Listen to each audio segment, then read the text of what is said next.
ஆடி மாதத்தின் சிறப்பு. ஆடி மாதம் அம்மன் மாதம். ஆடி மாதம் அம்மனுக்கு உகந்த மாதமாக கருதப்படுகிறது.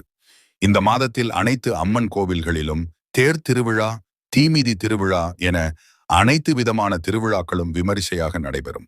குலதெய்வ வழிபாடு, இஷ்ட தெய்வ வழிபாடு, கிராம தெய்வ வழிபாடு, சிவ வழிபாடு, சக்தி வழிபாடு, திருமால் வழிபாடு, மகாலட்சுமி வழிபாடு என அனைத்து தெய்வ வழிபாட்டிற்கும் இந்த மாதம் ஏற்றதாகும். ஆடி மாதத்தில்தான் தட்சணாயனம் தொடங்குகிறது. தட்சணாயனம் என்பது சூரிய பகவான் வடதிசையில் இருந்து தென் திசை நோக்கி பயணம் செய்யும் காலமாகும். இது ஆடி மாதம் தொடங்கி மார்கழி வரை 6 மாதங்களை கொண்டதாகும்.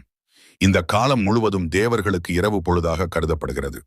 இந்த புண்ணிய காலத்தில் நதிகளில் நீராடுவது மிகவும் விசேஷமானது. ஆடி மாதத்தில் ஆடிப்பெருக்கு, ஆடி பூரம், ஆடி அமாவாசை, ஆடி கிருத்திகை, வரலட்சுமி பூஜை, ஆடி தபசு, ஆடி பௌர்ணமி, ஆடி வெள்ளி, ஆடி செவ்வாய் போன்ற சிறப்பு வாய்ந்த நாட்களும் ஆடி மாதத்தில் வருகின்றன. இந்த ஆண்டு ஆடி முதல் நாள் வருகின்ற ஜூலை 17 அன்று வியாழக்கிழமை வருகின்றது. ஆடி மாதத்தில் அம்மனை மனதார வழிபட்டால் எல்லா நன்மைகளும் நமக்கு கிடைக்கும்.